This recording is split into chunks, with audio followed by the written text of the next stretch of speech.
Hello and welcome, ladies and gentlemen, to GridVision's coverage of GridVision Superspeedways. Of course, my name is Brian Britt. I have Taylor Burris as my co-commentator here tonight. We're definitely excited to tackle some racing here at Big Bad Daytona. Of course, I do believe this is dubbed the World Center of Racing, and it is that for a reason. This is the home of the Daytona 500, and we're going to have our own little mini big race here tonight. Of course, Taylor, how are you today? What do you think of Daytona?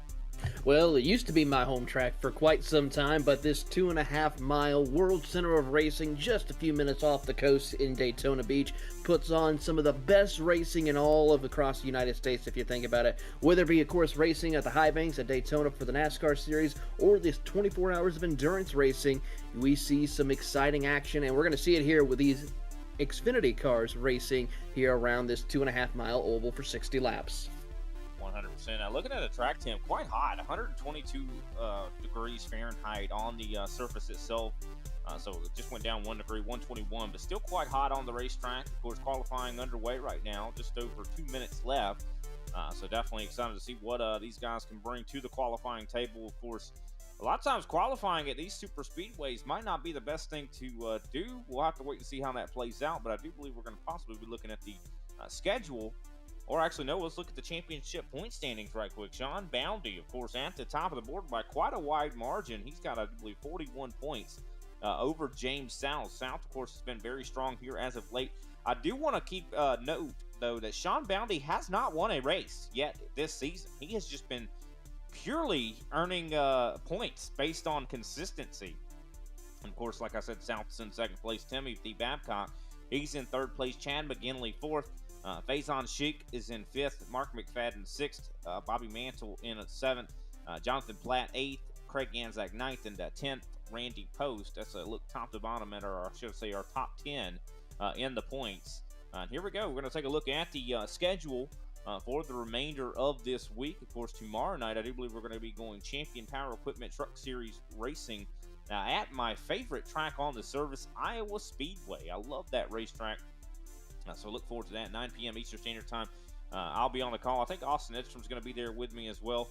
Thursday night, we're going to go to Chicagoland, and that is a fun track in the SSRL Truck Series, 9 p.m. Eastern Standard Time. Of course, Friday, Saturday, we're going to be off, so make sure you spend some time with the family, or if you'd like to possibly book some races for your league, we're definitely open for some registration Sunday. Of course, we're going to have the RGR Kalu Glass Cup Xfinity Series wrapping up their series, their championship race at Phoenix Raceway. That'll be at 9 p.m. Eastern Standard Time. Me and Justin Prince will be on the call for that one. Definitely a pretty good week of racing coming up, or should I say for the remainder of this week. Looking forward to it for sure, Justin, or Taylor. Yeah, we're getting ready to wind things down for the most part here across the iRacing platform. A lot of the major leagues are closing down before we get ready for the holiday season coming up and kicking things back off in 2024 with some exciting things happening here, and we'll be happy to give you some more updates on that for our end in 2024, but a lot of things looking forward to as we wrap up qualifying. A couple of drivers still have yet to set a time, but the driver who has set the fastest lap, Sean Bounty, at the top of the leaderboard with a 50.568. Yeah, this is not, I'd say, a surprise. Bounty has been a very good qualifier all season long. He's been incredibly good at staying alive in these races, which I think is more important than probably anything. It looks like we do have the running order set for this evening's action. Taking a look at it, Sean Bounty, as you mentioned, top the points, or should I say the pole. Heath Snyder, of course, going to be starting in second place. It's proved to be a very talented plate racer himself. Third place, Timothy Babcock. Fourth place, new driver to the series, Jason Hand. Fifth place, Bobby Mantle. Sixth, Mark McFadden. Seventh, James South. Eighth place, Justin Levine. Ninth, Scott Wise. 10th, Michael Little. And 11th, Faison Sheik. So a little bit light in the participation here tonight, but definitely I think Daytona usually still brings the heat. I'll tell you that. We're going to probably see some side-by-side, some three-wide battling. Three-wide's a little bit more difficult at this track than it is, I'd say, at Talladega. But I definitely think we'll still probably see it. These guys get wild a lot of times. Of course, I should say we do have one fast repair in the bank for these drivers here to help them if they get into a catastrophic accident. As well as I do believe we're going to have a competition, not a competition caution, but a stage that will be, I do believe, counted for the drivers at lap 25, so points will be awarded, but we should not see a caution actually wait for that. We'll continue to race, but that's something to keep in mind. Points are going to be paid on lap 25. Yeah, critical. So for some of these drivers, and that's where that consistency for drivers like Sean Bounty have been able to showcase, is just being at the right place at the right time at the halfway point, as well as also when we go at the end of the race, just being in the right position. Even though he hasn't won the race, it's just making sure he collects those much needed points to be in the position he is in to win a championship possibly at the end of the season.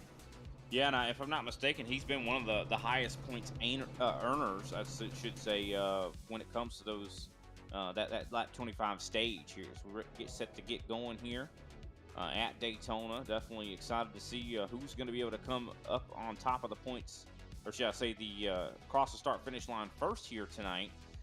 Definitely excited for sure. I know there's a lot of talented drivers out here, a lot of guys that work together.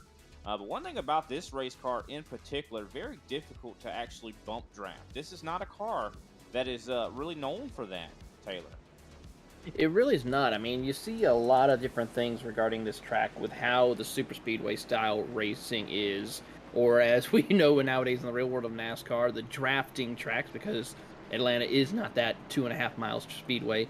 We'll see the little bit of difference is just the places of where to bump. Compared to Talladega, where you could pretty much go flat out, Daytona's more known for its handling.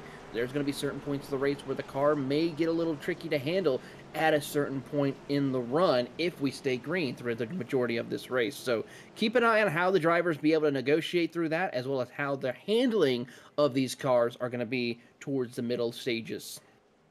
No, I definitely think that's a good point. I think that these cars could start to handle a little bit. I think you won't have to really necessarily do a whole lot of, correcting the car, unless I think the key is going to be when you make huge moves. Like if you try to jump from the top to the bottom, or the bottom to the top, I think that's going to be when you're going to notice those handling difficulties. So we'll have to wait and see. And of course, like I said, not going to be a whole lot of bump drafting here. I think these cars just not known for really touching and getting physical with one another. And if they do, I think we could see a problem. You see, of course, these noses on these cars are very rounded. Also curious to see how the new driver of Jason Hand is going to fit into this field, as well as we get ready to exit turn number 4. Everybody up on their feet, getting ready to watch some racing here at Daytona. I definitely am excited as the pace car prepares to take that left turn down pit road, and Sean Bounty set to lead the field to the green flag. Heath Snyder, of course, going to be starting up on that top lane. They enter the Geico restart zone. Green flag is out as we start lap number 1 at Daytona. Very good start on the bottom line. They are surging ahead already. Already drivers trying to get themselves lined up, as we see on the inside lane. 34, Sean Bounty leads the charge with Timothy Babcock in second. The outside lane is currently being led by, I believe that's going to be the 89 machine, as well as Heath Snyder in the 29 machine in that Abruzzi Wheaton Chevrolet, as now Timothy Babcock will go to the outside lane and get the push he needs to try and lead lap number 1. Yeah, Babcock, of course, started on the bottom line, jumped up in front of Heath Snyder, was able to get the run with Snyder's help, and it looks like they are now side by side for the lead in the middle of 3 and 4. Of course, bottom line right now, it does have the advantage forward now. Of course, on the straightaways, that is going to be the difference. Now, look at this. You can clearly see there is not a whole lot of physical bumping, but the air these guys are using to essentially push each other. But Heath Snyder getting very close to the back bumper of Timothy Babcock as they complete lap number 1. Timothy Babcock will come across and lead that lap here as he is trying to hold strong, but here comes Sean Bounty in that number 34 Toyota. He's got some Toyota help coming his way with Bobby Manziel right there behind him as they try to beat out the Ford and Chevy on the outside lane heading down the Daytona Superstretch. That's an interesting observation you made there. The two Toyotas kind of lined up there on the bottom. Very loose condition there from, I think that was the one of Justin Levine, trying to switch between the lines. Clearly demonstrated that if you switch lines too quickly, you could see possibly that car get very, very loose. And Sean Bounty, of course, is going to try to see if he can't possibly lead this lap, lead lap number 2. Big run, though, from Timothy Babcock on the top as they get ready to enter 1 and 2. Yeah, it looks like some trouble happening for Levine as he is trying to negotiate and stay with that lead draft as he is trying to keep up with the 93 of Michael Little and Mark McFadden, who are in the group as they come out of turn number 2 down the back straightaway. So he's going to have to gather it back up. He's still within contention of the draft, but he just got to be mindful of not losing it, especially in the early stage. And since now he has no help behind him. And look at this monster run from the top side. They jump down to the bottom. Heath Snyder and Timothy Babcock are leading into 3 and 4. They have jumped down to the bottom in front of Sean Bounty. What a run on the top that those guys were able to generate. I was just getting ready to touch on a point that if you push too hard, you could end up possibly overheating the engine. And I think Heath Snyder got incredibly close to doing that, pushing the 99. Watching on here as we ride on board with the 99, that Timothy Babcock leading the charge on the bottom lane. You see how well they're staying tucked up behind as now Heath Snyder tries to give a little bit of a tap down the Daytona Superstretch. The 00 of Jason Hand and the TWRS Chevrolet leads the outside lane with help from Michael Little as they set themselves up for the run into turn 3 and 4. Very interesting to see. I didn't think we'd see a whole lot of physical touching in this race, but it looks like Heath Snyder maybe has something figured out. Very smooth on the wheel, has been able to get up to the back bumper of the 99 and actually physically push that machine. As you mentioned it, Michael Little and the top line, the 00 Jason Hand, starting to move forward. I should shout out Timothy Babcock, of course, in that First Coast Fleets machine. Got to give a shout out to those guys for being such a great sponsor to this series. As we see, of course, he leads. Great run here as they get themselves situated for a good run across the Daytona Superstretch once again. Close calls for a couple on the back of the field as Mark McFadden, Justin Levine now goes up to that second lane. He'll get tucked up behind his teammate James South as they try to set themselves up for a run to the front of the field. And you had mentioned it as well about these guys getting a little bit wiggly, I'd say, on the longer run. I think we just saw that on Jason Hand. Hand got incredibly loose. Michael Little showed a lot of patience, I'd say, with the 00. Could have easily taken him 3 wide, but I think they decided against it. As here comes the top line once again with Jason Hand. Of course, they're charging ahead. James South, very good at these super speedways. He is, of course, powering along behind these guys, lending a lot of his energy to this group. Everyone just now trying to settle in, realizing we still have quite a ways to go before we see the checker flag. Even before we see the halfway points awarded, we still got quite a ways to go. So drivers just trying to settle in, get themselves situated, find a run, and then just try to stretch out this run as long as they can. As we see your top 2 battling side by side as they come out of turn number 4. Chevy on the top side, Ford on the bottom as they try to work their way across the line. Timothy Babcock leads another lap here at Daytona. It seems like it's very hard for these guys on top to really get the run they need. It just seems like the dirty air off that bottom line might be making that top line kind of move around a little bit more than they probably want. As we see, of course, they try to generate yet another run. But I'll tell you, Babcock and Heath have been unstoppable here on this bottom line once they have taken the lead. We'll see if that continues to be the case here as we still see that organization. Here we go, 3 wide as Michael Little, of course, jumps, I think we takes Jason Hand through, but I think Jason might have given that up. Doesn't look like he really wanted to fight hard, as he might be in danger of losing the draft. I think Justin Levine has picked him up. Seems like both of them want to stay out of the hornet's nest that's starting to form a little bit here as we ride on board with the Ryko machine of Justin Levine as he keeps up with pace with the TWRS machine as they head off into turns 1 and 2. It just always sometimes be best in the back of the field in these early stages of the race instead of trying to battle up front, because a lot of things can happen. Drivers trying to swap around, jockey for positions, feel how their car handles by making such aggressive moves. Yeah, I got to really give a lot of credit to Justin Levine. He could have probably just left Jason Hand hanging out to dry, but it looks like he did get with him. And now Hand has fallen all the way back to last year, so I'm not exactly sure what's going on with Jason Hand. Maybe, like you said, this is a little bit of him being cautious.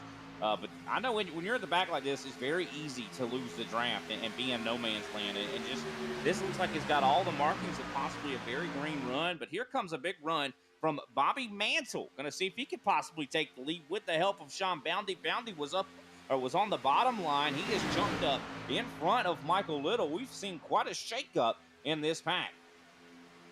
Two Toyotas battling on the top side, a Chevy and a Ford on the bottom as they try to jockey for position. We see right there the driver of the 21 of James South and the 93 machine of Michael Little trying to work together to get the two Toyotas in front of the field as they work through the middle of turn 3 and 4, 2 by 2, about 4 rows deep. Everyone ready to battle it out here as we are still just about coming up to 10 laps up on the board, 50 to go. Yeah, still quite a bit of time to go. Of course, coming up, I do believe 16 to go in the stage, where we'll get see some stage points paid out. And the closer we get to that stage, we will see, I think, the action continue to intensify as we see side by side still for this lead. Also, tires are starting to wear out. I know that probably doesn't mean a whole lot to some drivers, but I think at this track it might mean something, especially in this Xfinity car, as we see Faison Sheik. Think about looking to the inside of Heath Snyder. We're starting to see some guys get a little bit, I'd say, I don't know, bold, if you will. We also have a lap car that's coming up on this field, or this field's going to encounter, I should say. That is Scott Wise in the 31, who started from the pits.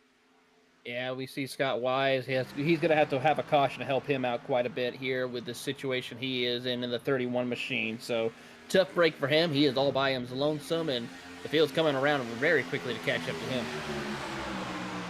Yeah, it is. And that's going to be, I think, a little bit of a scary situation there for that 31, and a scary situation for the rest of the group. Just considering, 3 wide is a kind of a difficult thing to accomplish at a track like Daytona, I got to admit. Talladega, no brainer. You could do that. It's easy. You could even do 4 wide at Talladega. But this track is a little bit more narrow. And so I just think that's going to be a little bit more difficult, especially with the handling these race cars seem to be having here. As it looks like the 89 will possibly get cleared down to the bottom. Will he leave Boundy as they encounter this lap car? Here they come across the start-finish line here. Bobby Mantell, ooh, trouble right there for Timothy Badcock. Gets a little bit of a rough push right there. Gathers it back up and will still maintain, but here comes the lap car. How will they negotiate this? Will the lap car stay in position or try something else here as they just try to jockey for position? Oh, Bobby Mantell pushes up the racetrack. He gets collected by the driver of, I believe that is Timothy Babcock. That is right. The 99 of Timothy Babcock. We have an issue. Heavy damage paid to the 99 as well as the 89. Of course, we do have one fast repair in the bank, and this is not the time. I don't think you really want to use it very early to do so. As we see, let's see exactly what happened here. We see some wiggles. They were catching up to plant traffic.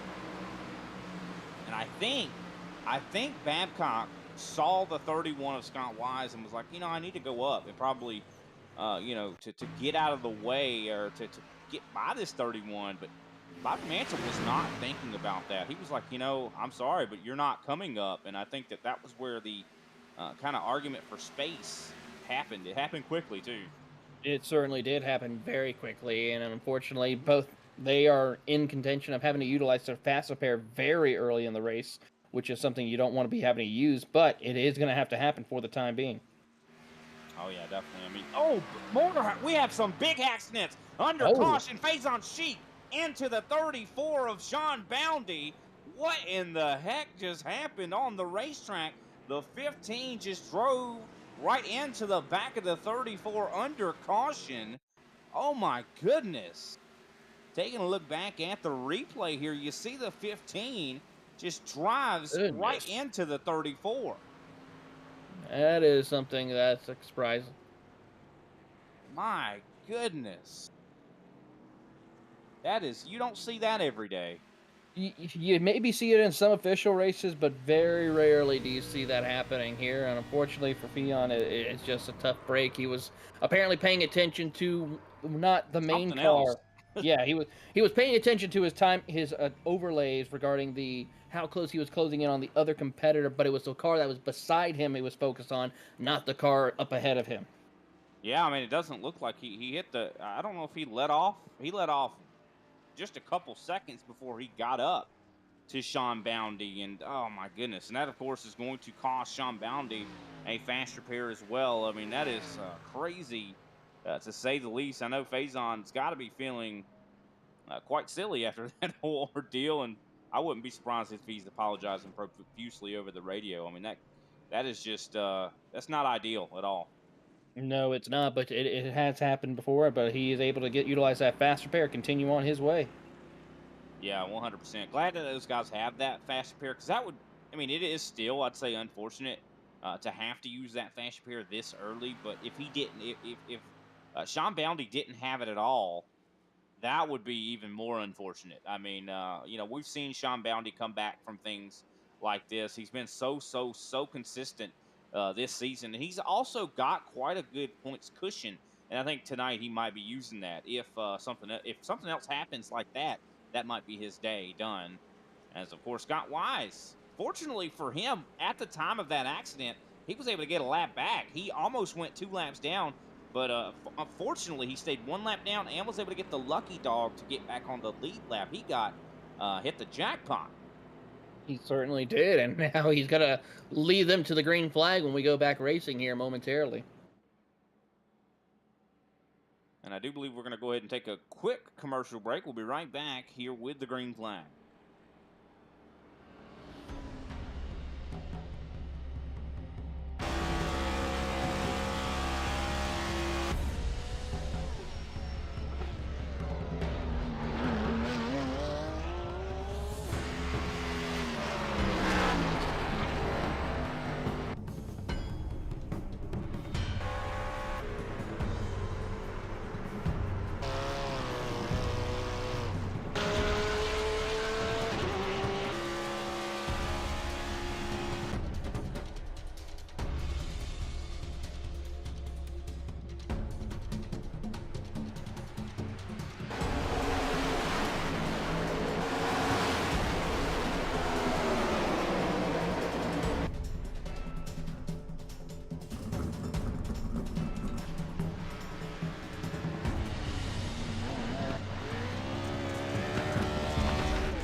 Racing isn't easy, but experiencing it is.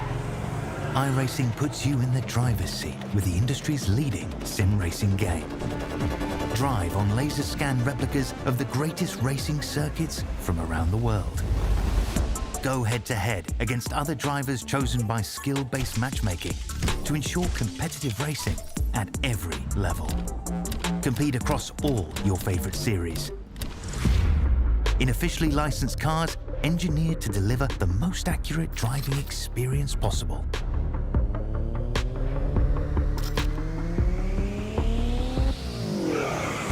Join a race or host your own with players from across the globe. Race against the computer or in a league with friends. Feel the thrill behind the wheel. Visit iRacing.com.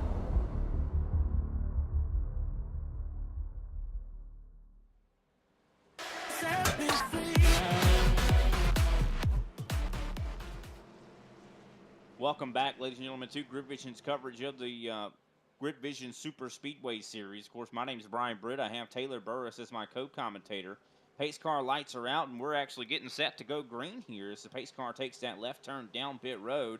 Michael Little takes the green flag, and it is waving out in the air. A little bit of a bad start, though, for, I do believe, second place in the bottom line. James South barely able to get going. We almost saw some contact with Bobby Mansell, I do believe, almost getting into the rear end of the 21. But unorthodox restart here. 6-3 wide already, as I do believe that is the 34 of Sean Bounty driving around the top side, trying to get around Faison. Faison is, of course, having a little bit of a difficult run at the stages, but now is trying to recover after his caution situation. So now he's gathered it back up. He's running inside the top 10 once again. But Michael Little, James South back up at the front of the field here as James is going to try to continue some strong running. Has he had trouble in the middle of turn 3 and 4 as Mark McFadden. Tough break right there as he collects Jason Hand as Hand slides his way down to the bottom of the racetrack. Yeah, Hand's probably going to lose the draft here because of that. That does not seem like it's going to cause a caution. But let's take a look back at this. I think Mark McFadden just got loose or something. Maybe a little bit of a touch from the 34 possibly, or something did not react well. You see the 48 just all of a sudden gets loose, entering the corner, comes down into the 0-0. Luckily, no one else is involved in this. But I'll tell you, unfortunate for Jason Hand, Hand is in no man's land now, about 5 seconds off of Justin Levine. This is just a heartbreaker for the debut race of the Double Zero. Yeah, this is not something you want to have happen to you. He's going to have to hope for that caution later on to see if he can be able to gather it back up and rejoin the field here. But it's going to be a tough break right now for him in this stage of the race. He's going to have a little help. Seeing some big moves here in the top 5. Sean Boundy, of course. Oh, we got some more issues. Timothy Babcock just went around. Not exactly sure what happened here, as he just got punted, I do believe, from Justin Levine. We caught it at the tail end of this accident. You can see some major damage going to be paid to the 99. I'm not exactly sure how this happened, but we see, of course, the one definitely involved, as Babcock slowing down, I do believe, on the backstretch, gets hit by the one and just sent sideways. I do not really know what to make of that. Like, this is a weird one, considering Babcock was slowing down as well as Levine hit him in the rear end. I don't know exactly. That's a mystery, I gotta say. Yeah, that was a tough situation right there, I have to say. Don't know the whole story. Maybe have to talk to Justin and them about that later on in the race after this is all said and done. Yeah, let's go ahead and talk to him. Let's bring Babcock in, Timothy Babcock. If we can grab him, I'm going to see if we can't get in touch with him. There he is. Now, Timothy Babcock, do we read you? Yes. What was that about? What just happened? We saw Justin Levine hit you right in your rear end, turned you around, and you hit the outside wall, and it seemed like you were slowing down. What happened? I was trying to lay back to pick them up on the draft because of whatever happened in 3 and 4 the previous lap, and it was a little too egregious of a bump draft. Well, I'm definitely glad that you clarified that for us. It looked very odd from our seat up here in the broadcast booth. Well, hopefully you're able to get back out there and back into the action, Timothy. Thanks for your time. Thank you.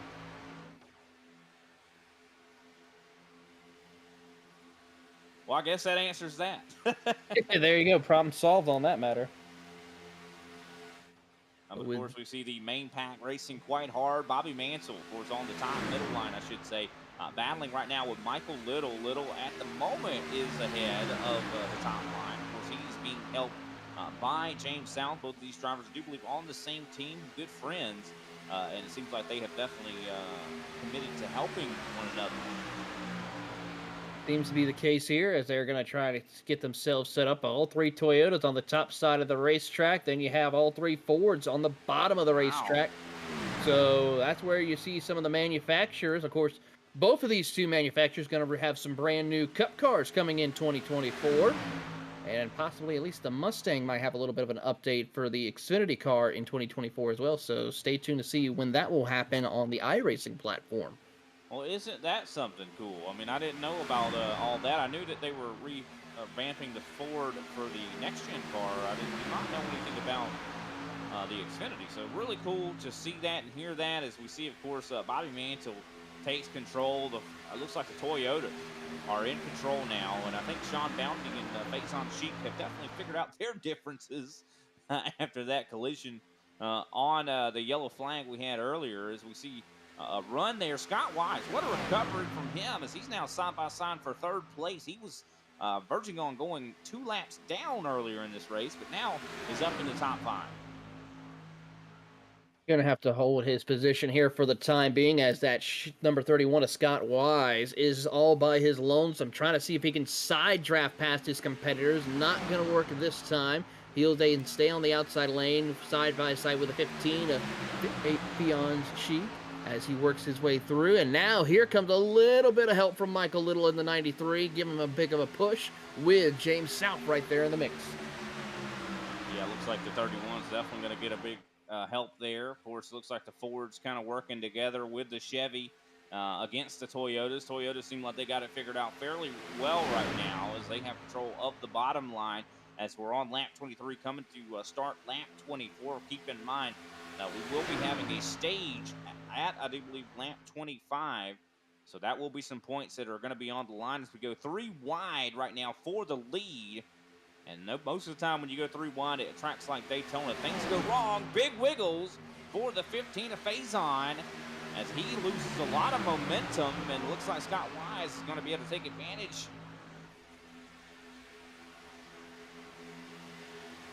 Looks like I think he hit the apron. Faison Sheik, of course, hit the apron, and looks like he was able to right the ship.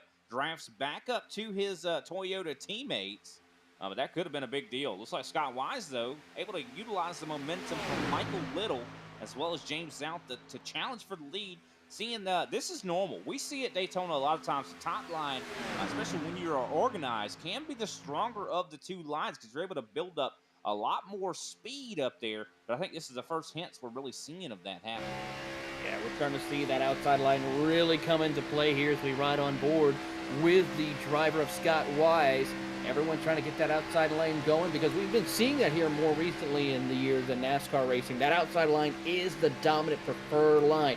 It hasn't really come quite into play yet on iRacing for some factors, but with the new updates to the tracks coming for oval racing possibly in the new build, we could see a bit of a change for that here in the future. And if I'm not mistaken, I do believe this is the final lap of the stage. Bobby Mantle is right now in the lead. Can he stay there? We'll have to wait and see. This is going to be a huge points implications right here. Of course, Sean Bounty, who is the points leader right now, sits in that fourth to third place position. He's kind of been moving around quite a bit here. But Scott Wise, huge run from the aid of Michael Little. Can he keep this momentum going to possibly win this stage? Oh, Scott Wise, very loose. Hits the 89 of Bobby Mantle into the inside wall. And it looks like Michael Little will win the stage, but unfortunately, huge implications for Bobby Mantle, who just absolutely creamed the wall at no fault of his own. My goodness. Tough break right there. We'll see if we can get a replay of that, but a lot of big implications and standings for Bobby Mantel, who's now going to be pretty much all the way out in no man's land. Oh my goodness. I mean, he creamed the inside wall. Definitely like to see exactly what happened there. Sean Bounty goes side by side for the lead. For Scott Wise, I think he might have gotten a bad bump to the rear end that sent him down the track. As we see right here, he's being pushed by Michael Little. And I think Little got into his rear end and sent him down into Mantle. And Mantle, of course, just decimates that race car on that inside wall, and we're gonna have to send somebody down to the care center to make sure he's okay. Of course, they fight side by side for the lead. Michael Little in control right now. He's got James South up top there with him. Of course, Sean Bounty dueling on the bottom there as well with that top line. So we'll see what they can do. Of course, Fords have us, I do believe, stuck together for the most part. We do see a Chevy up there. We do see, I do believe, a Ford down on the bottom as well. Mark McFadden, he's up in 6th. So definitely a very good day for him so far as we're on lap 27, getting ready to start 28. Keeping an eye here on the action as they get themselves situated through the tri-oval.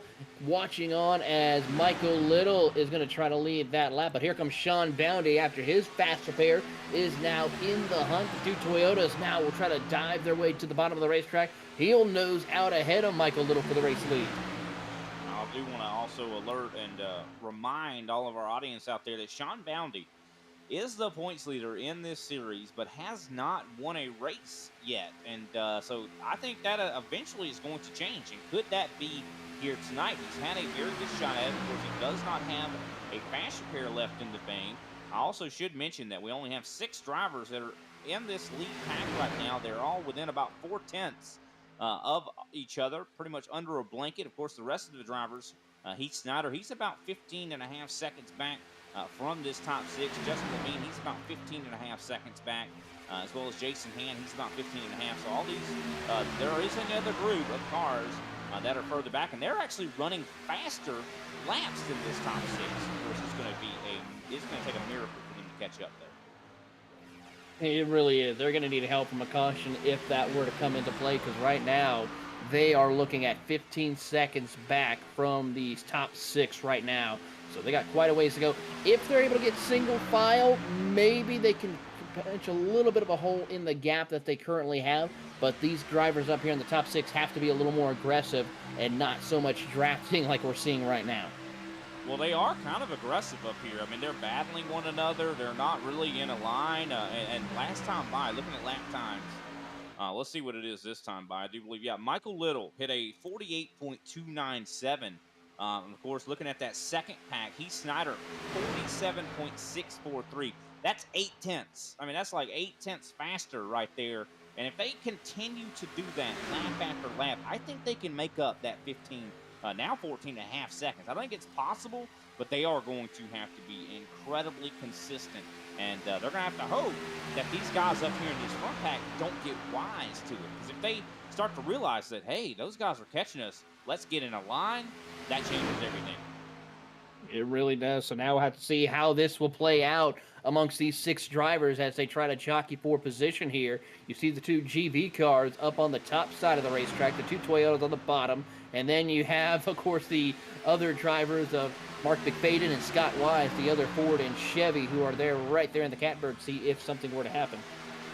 And of course, they are still battling up here, and most of the time when you have battling in this series, that means there is a possibility of possibly a yellow flag. We do see some lap traffic, of course, coming up as well. Bobby Mantle, who, of course, had hit the wall incredibly hard earlier, he's still out there, and he's still on the lead lap. He's actually getting ready to go a lap down here very soon. The lead pack right now is about about 5 seconds faster than him a lap. So they're going to catch him incredibly quick here in just a moment. We'll have to see how they deal with them. I know that last time we encountered lap traffic in this race, it proved to be catastrophic. Certainly has been catastrophic indeed. So we'll see how this will play out amongst these competitors as they now start to get a little bit closer to comfort. You see the 2 Toyotas washing up the racetrack just a little bit as they come out across the turn 2, and now some lap cars are coming up. That is going to be the driver, Bobby Mantell, who's going to stay at the top side. Now goes to the bottom of the racetrack, as we're going to see where is Bobby Mantell going to go. Yeah, I don't know where he's going to go here, but it looks like I think they're going to safely get by him. Looks like that was okay. That was about as good as it could have gotten right there without him getting involved. I think he's trying to latch on draft-wise, but I just think that the damage on the 89 of Mantle was just too severe. I mean, he plowed the inside wall incredibly hard. I don't believe he came down pit road, so he's going to be hoping that he gets some sort of caution to get back in this thing, as he is well off the pace compared to the rest of these drivers. Of course, the top 6 still battling. They are now all within about, I do believe, 3/10 of one another. So you could, they are packed in like sardines. So if something goes wrong with, say, the 34 or the 93, they are all in it, I do believe, right now. As we have, of course, crossed that halfway point about 3 laps ago. So we still have, I do believe, about 27 laps to go. Mantle was able to get away out of the way, and now Sean Boundy will try to continue to lead the charge with his Toyota out in front, as we're already past the halfway point of today's race. That's right. Of course, looking back at that second pack, they have been really doing a lot of great work back there. Of course, they were about 14.5 seconds back last time we had checked on them. Now they're about 13.3, so they have gained over a second on this group, and it looks like the top 6 have come up on another lap traffic car. That is Timothy Babcock, who is, of course, 7 laps down. We saw Timothy Babcock, of course, in an issue with Justin Levine earlier in the race. And, oh, Faison Sheik hits the apron. Can he save it? He is still out of control. And it looks like he does. And it looks like the top 6 becomes now the top 5 that are a separate pack. Looks like Faison is now in no man's land. We take another look back at this. Pretty incredible to see here as we watch on the replay. As Faison will have to get a good bump right there to his teammate. And then right there, you see Michael Little go down on the racetrack just a little bit. Both of them go up and just try to go to one spot where they both should not be. But for Faison Sheik, he was able to gather it back up, but will lose a ton of time to your top 5. Yeah, it just really shows how much the draft matters here, because, I mean, he has already fallen off 3.8 seconds off of this main grouping. So this is definitely highly unfortunate for the 15 machine. And what's really interesting is they, I think Michael Little and Faison did not touch in that whole deal. I really feel like the air off of Michael Little kind of caused that ill handling, or maybe could it be Faison reacted poorly, considering he saw that Michael Little was coming down the track as they had saw the lap cars? Either way, it definitely spelled disaster for the 15. He's going to be hoping that something can change here, as of course the top 5 all still dueling for position here. Faison's actually going to get caught quickly by this second grouping here. Yeah, here comes Heath Snyder, Justin Levine, and the Jason Hand machine. All two Chevrolets, one Ford, going to try and catch up to the driver of Faison Chic. So that'll be a 4-car train to try and hunt down your top 5 with just about closing in on 20 laps to go. I think they're going to be able to do it. I mean, 24 to go, coming to 23 to go. I think that they have the speed to do it. Last time by, they were almost a second faster than this front pack. Now, one thing about it, we saw the grouping go from 6 to 5. Less cars sometimes is good, and I think that Heath Snyder, Levine, and Hand are showing that. They have only 3 vehicles in a line, and that is proving to be the magic number, I do believe. But you can see that Scott Wise is not wise to what he needs to be doing right now. They need to be in line in order to pull away from the encroaching second group.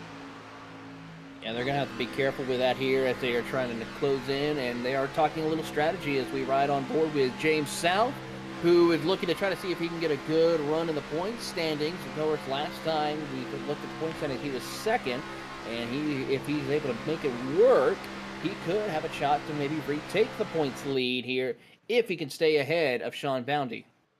Yeah, that's going to be difficult. I think Sean Boundy has been just incredibly consistent all season. We'll have to wait and see if James South can make something like that happen.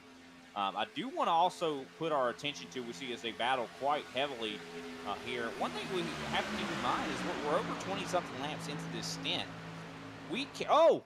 Wise getting ready to make my words move here, considering he was getting ready to get loose and cause an accident, but luckily he did not.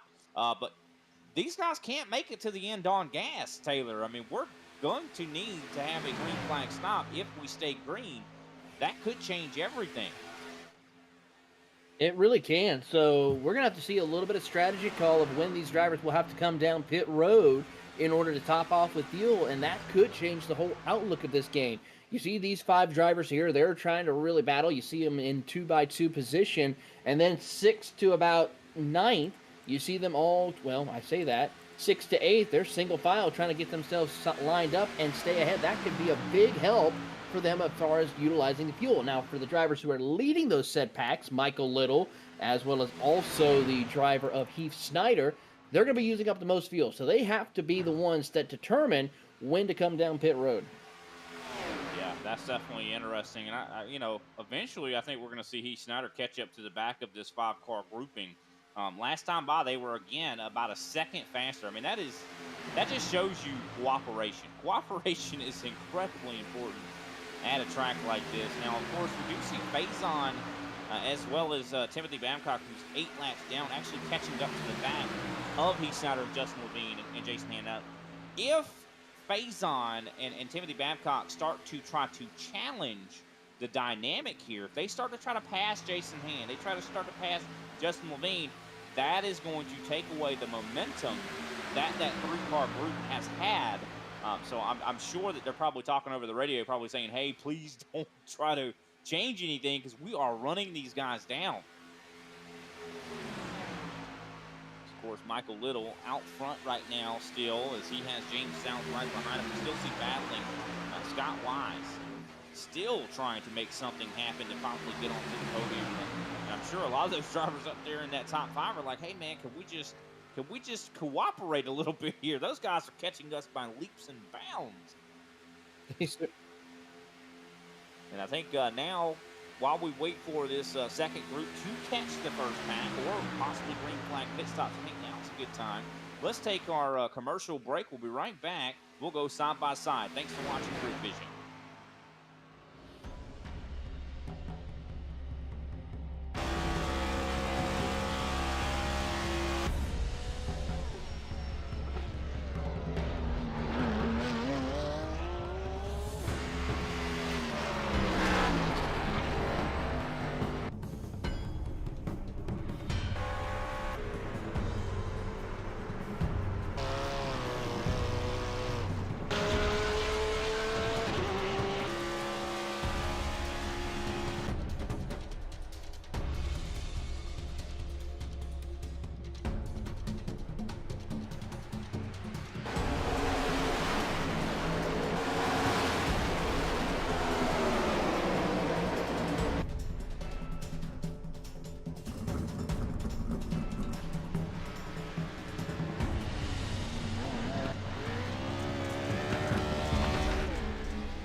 Racing isn't easy, but experiencing it is. iRacing puts you in the driver's seat with the industry's leading sim racing game. Drive on laser scan replicas of the greatest racing circuits from around the world. Go head-to-head against other drivers chosen by skill-based matchmaking to ensure competitive racing at every level. Compete across all your favorite series. In officially licensed cars, engineered to deliver the most accurate driving experience possible.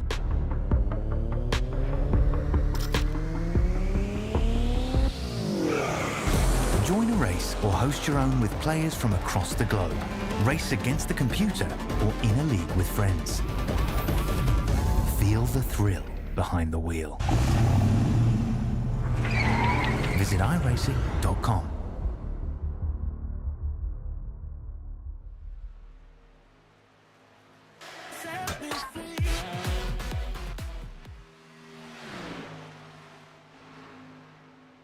Welcome back, ladies and gentlemen, to GridVision's coverage of the GridVision Superspeedways series, where we give you the opportunity to spend your Mondays in a pack. Of course, my name is Brian Britt. I have Taylor Burris as my co-commentator. Of course, Austin Derbyshire down behind the cameras. We just saw green flag pit stops, and I think we're going to take a look at the replay for the pit entry for a lot of these drivers. It was definitely, I'd say, chaotic, if anything else. We saw Jason Hand with some issues, as well as Faison Sheik. And there it is. Michael Little almost had some issues, but there goes Faison. Faison gets into the 0-0 Jason Hand. Faison, I think, paid the worst price, hit the inside wall. Jason Hand, of course, lost the draft as a result of this. And we'll take another look on board with the 15 as this happens. Right here, you see everybody kind of slowing down, and Faison just didn't slow down as much as everybody else, and unfortunately, that Moza Racing machine paid the price, I'd say, and as well as Jason Hand paid a pretty big price as well. As taking a look, a quick rundown through the field right now. Sean Boundy is in the lead. James South, of course, pushing him. Michael Little is in third. This is a three-car group right here, of course. In fourth is Mark McFadden. Of course, he is, I do believe, 1.7 seconds back from that three-car group. We see Scott Wise and Justin Levine working together. They're going to catch up to the 48 and possibly make another free group. Of course, Heath Snyder, he is at the moment working with Timothy Babcock. Babcock, of course, is 8 laps down. Heath Snyder is currently about 5.4 seconds back from Levine. Jason Hand, as a result of that whole incident on pit road, is, I do believe, about 10 seconds back from the next driver. So very, very unfortunate. Faison Sheik, of course, another 10 seconds back. So very spread out here, Taylor. Yeah, very spread out field indeed here, and this is going to be a big detriment for some of these drivers who came down pit road. Of course, they all came down around the same time, but now that the field is so spread out right now, it's only going to be a matter of how well you draft with your partners in this race in order for you to come out on top with a strong finish or possibly the win here. And we're seeing some drivers trying to work together to catch up to our top three, Scott Wise, Justin Levine, and Mark McFadden, who are those three who are trying to catch up to Boundy, South, and Little. And I think they're going to be able to do it. I mean, looking at Scott Wise right now, lap time-wise, 47.112 versus Sean Boundy, 47.909. That's quite a bit faster. So I do believe they're going to continue to build momentum as well, considering Scott Wise is on the verge of catching the end of the draft of that top three, and that's going to make them even faster. So I do believe we still have a 6-car race for this win if Mark McFadden can, of course, stay on the draft of Justin Levine. But this is definitely still interesting. Even though it did look spread out, we are starting to see some accordions, some cars coming back together, and of course, definitely curious to see how this all plays out, and I'm sure the drivers that are 7th on back are wanting some sort of caution to get them back in this race. So they're probably watching this top 6 with bated breath.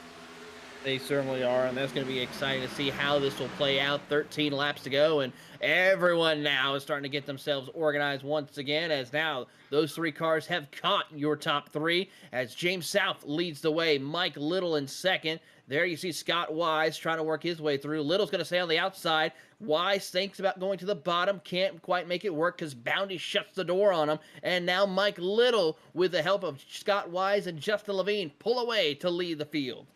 Yeah, big run there from the 93. Of course, Scott Wise, of course, kind of probably a little bit upset that the 93 kind of blocked him, resigned himself to push him there for a second, and then waited until he can make his move.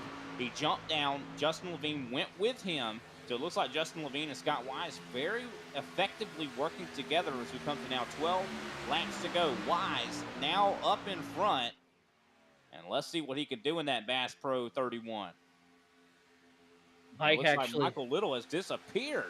he is back though, so he had a close call. He lost a ton of time, but is back in contention. He's just now looking at times 2.3 seconds back. Yeah, he is now out of the draft. That is a heartbreaker, a technical issue there for him. He came back and unfortunately had already lost the draft. I know the 93 has got to be just probably beside himself right now after that issue. So that puts 5 drivers in contention to win this race if it stays green as we come to 11 laps to go to 31 out front. Everyone jockeying for position here as they work their way around the circuit. And now as they come across the line, 11 laps to go as they try to have a good run through here. And everyone's now single file, not wanting to pressurize, wait till the right time to go and make sure they challenge for a race win. And it does appear Jason Hand taking a second pit stop there. That's kind of curious to see. I saw the 00 coming down pit road. Looks like Faison Sheik, of course, getting ready to go a lap down. So we are starting to see some things that are happening out here on this racetrack. Of course, Jason Hand still on the lead lap even after that pit stop. We'll see how long that lasts. Of course, Scott Wise leads us now 10 laps to go. This is when things start to get a little bit more intense at Daytona. I don't know if you can get more intense than this, considering these guys have been going crazy on this racetrack. They certainly have, and they've been putting on some great runs throughout the race as we ride on board with your race leader, Scott Wise, of that 31 machine, holding on strong as they come through the middle of turns 1 and 2. As they work their way off, here comes James South. He's trying to get that outside rolling, but has no help whatsoever for the time being. Yeah, South, of course, trying to make something happen. He has been an incredible super speedway driver, but unfortunately, he does not have any help. No one seems to be interested in playing with him right now. But I think eventually, you know, I don't blame him for really trying to make something happen up there. Eventually, someone's going to get the thought that, hey, let me jump up there as well. I mean, I think the move at this racetrack is probably going to come, I'd say, on the last lap. Most of the moves, the biggest moves you see at Daytona are out of 4 on that last lap. And I think James South, as long as he kind of shows that nose and says that, hey, you know, I'm open for business, somebody might go with him. Keeping an eye on this here, the big runs coming here by Mark McFadden as they come down the super stretch here.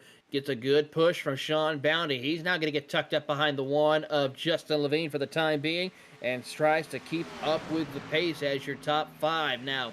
Just trying to settle in for these 9 laps. Of course, Mark McFadden definitely, he has not won a race yet in this series, but has been very consistent when it's come to his performances. We'll have to see what he can do in that 48 machine. I know he's one of the, I think he's one of the older gentlemen in this series. If I'm not mistaken, he's, I think, in his 60s or 70s. So very interesting to see he's still out here. He's still got the speed. You love to see it. I mean, wouldn't it be something to have him up in victory lane or possibly even on the podium just to be able to chat him up after this race? Yeah, it would be something to see here as they work their way down the Daytona Superstretch for another time around. As we watch James South just trying to find his way to get back up to the front of the field, but not going to work this time by. Levine doing strong in the Ryko machine as we keep an eye on the rest of the field as they come out of turn number 4. They currently have a 9.8 second advantage over Michael Little, who is 2 seconds ahead of Heath Snyder.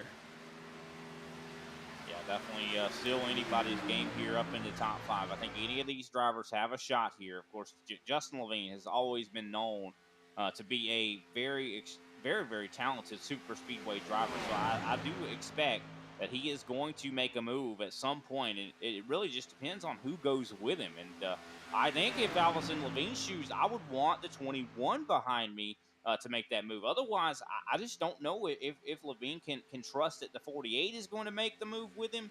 or Bounty. I think he's going to need the 21 to be behind him, considering they have a storied history. As we see Mark McFadden tagging the apron a little bit, wiggles off the corner there.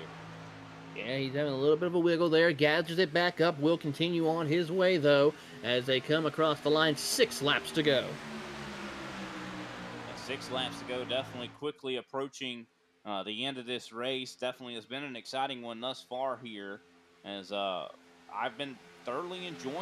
Of course, hopefully everybody out there has as well. We definitely love to have you in this series. I do believe we have just a few more races on the schedule, but definitely been enjoyable for sure as they file down the backstretch. The calm before the storm has set in. We're going to see who comes out on top here in this as they come around through the middle of turn 3 and 4. They're going to get the big high five from Barney the Flagman here as they come out of turn 4. Levine gets a little bit of a tap as they come out of turn number 4. South still trying to get a run. He needs to go and get into the top 3 at least to see what he can do. But so far, nothing's helping him out at the moment. Yeah, definitely. I mean, if moves are going to happen, it's going to happen soon. Like you were kind of alluding to, I do believe, as we are now coming up to 4 laps to go. They get close to filing down the backstretch. Of course, I was just looking at the schedule a little bit here, and James South, we were just kind of chatting about him. He's going to really love where we go next week. We're going to Atlanta Motor Speedway. Of course, has been dubbed as Atlanta Superspeedway. In the NASCAR truck, so very much looking forward to that. I think last race we were there, James South was able to get the victory, as he is possibly in danger of losing the draft here. He's kind of going all over the racetrack. I'm not exactly sure what the 21 is doing here.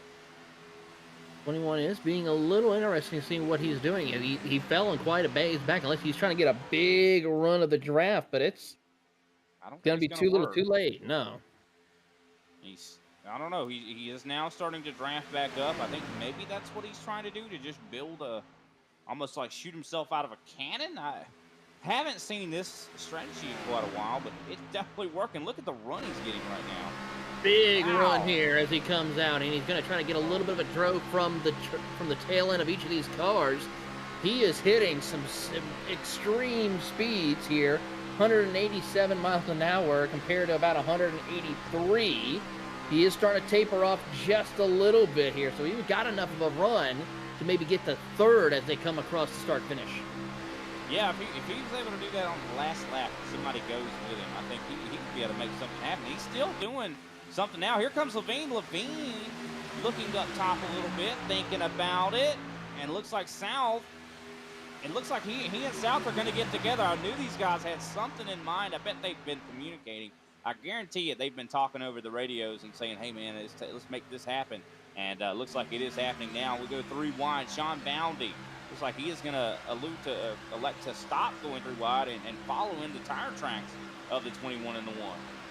Before those two hooked up, of Levine and, of course, James South, James was hitting almost 190 miles an hour with the help of the slingshot there, compared to 183 to 84 to everyone else lined up single file. And of course, they now take 2 laps to go. Justin Levine out front. What does Sean Bounty do? Bounty has not won a race all season, but he has been incredibly consistent. Has gotten a bunch of podiums, a bunch of top 5s. Does he want to do better? I mean, I think he would want to get a victory here. And now is, I think, his chance, as they are, of course, coming up on some lap traffic. Do they catch up to that traffic? There goes James South. South says, I'm not working with you anymore, Levine. I'm going to jump up in front of Wise, and I'm going to try to win this race. Here they come out of turn number 4. It's 2 by 2 between the 2 teammates here as they come across the start-finish line. Who will come out on top? White flag in the air. And there goes the lap car, of course, of Jason Hand. Let's see exactly what happens here. This is going to be a powder keg moment here. 3 wide. It looks like they're going to get through just fine. As, of course, the white flag is out. Justin Levine right now is in the lead. Of course, you can never tell who's going to win these races until you, of course, see that checkered and clearly cross the start-finish line. James South, of course, getting a big run with the help of Scott Wise. I think we're going to possibly see a 3 or 4 wide finish here. I'm sure every one of these drivers wants to win this race. Oh, South gets a little bit tight, a little bit loose. He's sideways. Oh, Mark McFadden out into the outside wall. James South as well into the wall. And Justin Levine, he is going to possibly win this race. No! Sean Bounty, oh, looks like Levine barely able to hold on to it as Bounty made a last-second charge to the inside. What a finish here to the GridVision Superspeedway Series. Let's take a look at the replay to see what happened. Coming down the back straightaway here, heading into turn 3 and 4. Wise gives a little bit of a tap, and then you see there, South try to hold on, could not, after making contact with Bounty, and then, of course, collecting McFadden as well. And here's the pass challenge for the lead as Bounty sent it to the bottom of the racetrack. Yeah, what a attempt there from the 34. Heartbreak for Mark McFadden after that incident. Of course, let's go ahead and go down through the top finishers here. The top 11, of course, Justin Levine able to take home the dub here at Daytona. What a performance. Last, of course, only won by, I do believe, 5 100ths over Sean Boundy, who finishes in second, keeps his streak alive. Of course, going to be earning a ton of points here tonight. Scott Wise, of course, finishes in third place. What a great job to him. Fourth place, of course, James South, unfortunately involved in that collision, still able to manage the top 5. Mark McFadden in 5th place, Heath Snyder 6th, Michael Little in 7th, Faison Sheik in 8th, Jason Hand 9th, Bobby Mansell 10th, and Timothy Babcock rounds out this 11-car field. Of course, we see Justin Levine out there tearing up the asphalt after this one. We're going to take a quick step away. We'll be right back, and we'll talk for our top 3.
Welcome back, ladies and gentlemen, to GridVision's coverage of the GridVision Superspeedways series. And what a race we saw here today. Of course, we're going to talk to our top 3 finishers, starting out with Scott Wise. Of course, if we can grab Scott Wise, I do not have the ability to grab him. Oh, there we go. Scott, how are you doing, man? Do you read me? Well, There we go. Scott, do you got me? Yeah, I got you. Scott, definitely great job to you tonight. You know, 3rd place. I know you probably wish you could be a little bit higher on the podium, but still very fast race car you brought here tonight. How you feeling? Kind of bittersweet. I'm happy with the finish. Kind of annoyed my help left me, but you know, that's super speedway racing. That's how it goes. But I'll take a podium tonight for having to start the race a lap down. Yeah, and we were curious about that. I mean, I know you might not want to give that, it might be some personal business or anything, but what happened? My wife's grandmother is having some issues, and we were out taking care of her tonight. So I was able to text my daughter to have her sign me in so I could actually get in the session. So she was nice enough to do that for me, and then hopped in when we got the chance to get home after making sure her grandmother was taken care of. Well, you definitely got to take care of family, that's for sure. So glad you were able to make it, Scott, and you know, able to come back from. You almost went 2 laps down. Of course, those guys had a wreck right behind you. What was that from your point of view? Probably looking in the rearview mirror and seeing them all wrecking. Going, thank God, because I didn't want to have to try to get 2 laps back, because I know I did it at Talladega a couple of weeks ago, coming from 3 down to get back on the lead lap, but I didn't know if I was going to be able to recover from 2 down if I went back that far. Well, great job to you for sure. I mean, you definitely seem like you had some speed out there. What are you thinking next week's going to look like? I know we're going to be heading to Atlanta in the trucks. Of course, that's going to be an interesting super speedway combo. I think it'll actually be kind of interesting. I always look forward to new things. Super speedway racing's always been my thing, as I'm sure you've noticed the last few weeks that I've been running with y'all. I'm making my presence consistently felt, even if the finishes don't always show it. But should be a good time. It definitely will be. Who can we give a shout out to, Scott, after your 3rd place finish? I'd like to give a shout out to you guys for putting on the show, my family for letting me race, even if it does annoy her at times. Guilty tonight, I will admit. I list off the sponsors, but I don't know them because I've got my league sponsors on my car, so I really can't rattle them off because I don't want to annoy you guys. So. Yeah, go ahead. We're definitely not going to complain. If you got some sponsors you want to shout out, go for it. Well, Wise Guy Graphics, the paint shop that I run, which made the really cool car I was running tonight. Little Rescue is our Lucky Dog sponsor for Masters of the Draft. They're a company that rescues local wildlife up in Canada, and the U.S. veterans sponsors our pole award, so always got to give a shout out to our men and women in uniform. 100%, definitely a good shout out there for the men and women in uniform for sure, and also helping rescue animals. There's nothing wrong with that, Scott. We definitely appreciate you joining us up here in the booth. We hope to see you next week, and hopefully we'll see you maybe do a couple spots better. Yeah, well, that would be the goal. It's been a good time, guys. Alrighty, that was Scott Wise finishing in 3rd place. Of course, next up, Taylor Burris is going to be standing by with Sean Boundy. Here with Sean Boundy. Sean, I mean, you've come so close here today. I mean, you're our points leader coming into the event. Still going to retain the points lead by the looks of it with your finish and your run here today. But walk us through coming out of the final corner, coming to the checker flag.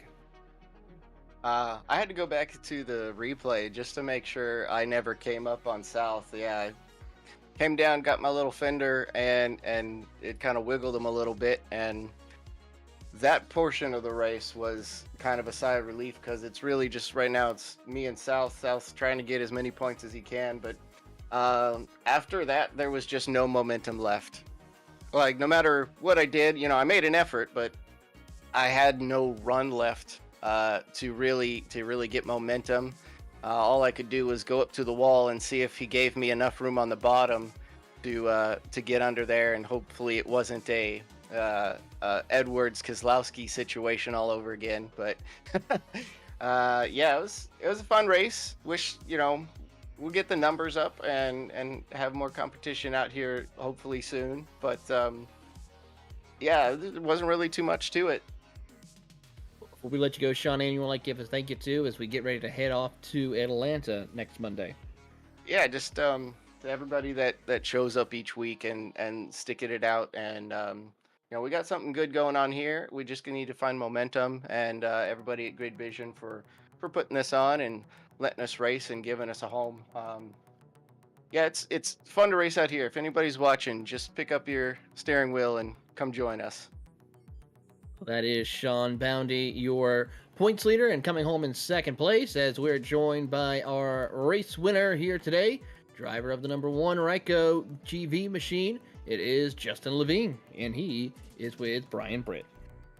Justin, definitely great job to you, man. I mean, it seemed like you definitely had to go uphill, I think, a lot in this race. I mean, you guys had to work your way up from like 15 seconds back, and of course had to do green flag pit stops, but you were able to really do everything perfectly.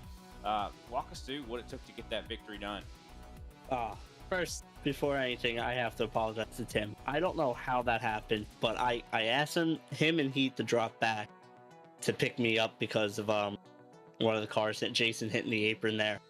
I lost the draft. Tim came backwards, and I had to be within 4 to 5 mile an hour difference, and I sent him to the moon, and I ended his race, and I have to apologize big time for that. But after getting back on track after the little incident, I was able to work with Heat. Heat and I ran Superspeedways, or have run Superspeedways for as long as I can remember, and we always work really good together. We had Jason as the third car, and us just being single file and me being able to manage my temps, we were able to basically run almost a second faster than the pack because they were side by side, slowing each other down.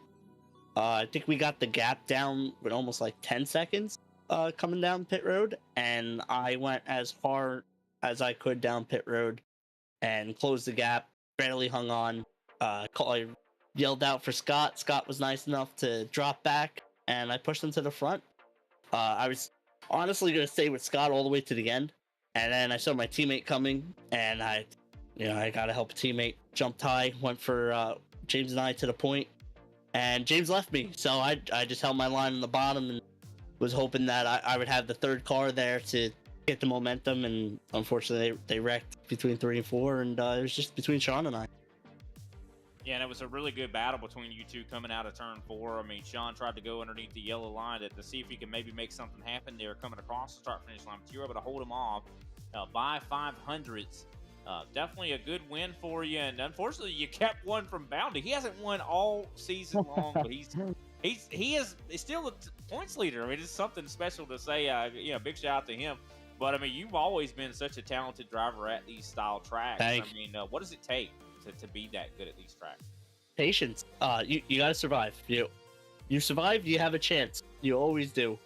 And then after that, you just have to take the run. A lot of people try to be patient, and they won't take the momentum. Yes, probably 90% of the time, somebody's going to leave you out to dry.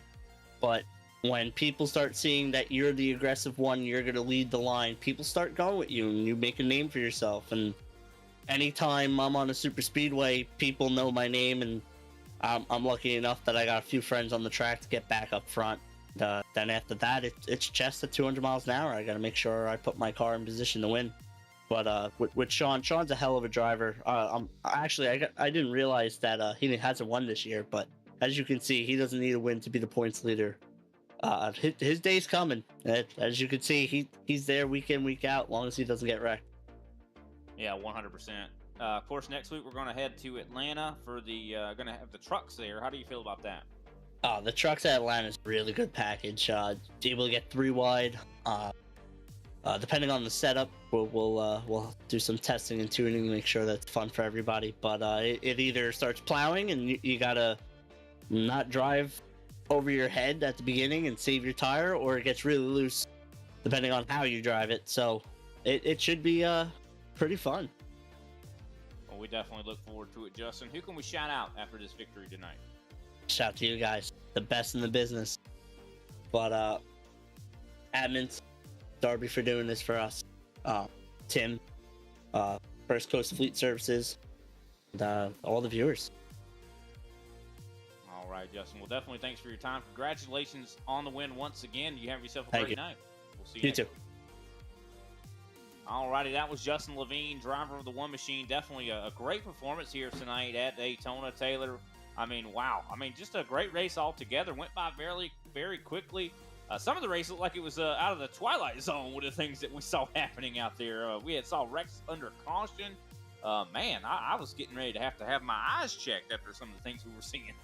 Yeah, it was pretty exciting from start to finish. A lot of great things to watch. And, of course, we still have a couple of great races still to come for this championship as we head to Atlanta. The trucks, a really good concept here. And, of course, some great racing we'll always see with the trucks no matter where we go. But Atlanta always provides a little bit something extra now with the new drafting style track that they have configured. 100%. And with that, let's take a look at the rest of the week we have in store for everybody here at GridVision. Of course, tomorrow night, we're going to be heading to my favorite track, Iowa Speedway, in the Champion Power Equipment Truck Series at 9 p.m. Eastern Standard Time. Me and Austin Edstrom going to be on the call for that one. Of course, Thursday, SSRL Truck Series at 9 p.m. Eastern Standard Time. They're going to be at Chicagoland.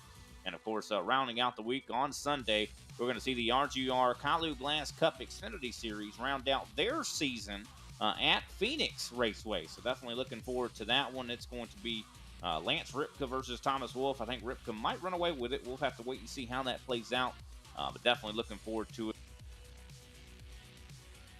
With that, though, I think that brings us to the conclusion of tonight's broadcast of the GridVision Superspeedways series. We definitely appreciate everybody out there that tuned in. Congratulations to Justin Levine for bringing home the victory here at Daytona. Thanks to everybody, of course, that has anything to do with GridVision. Of course, my co-commentator, Taylor Burris, and, of course, Austin Derbyshire, their producer. Anyone else that's involved with GridVision. My name is Brian Britt. We'll see you next time.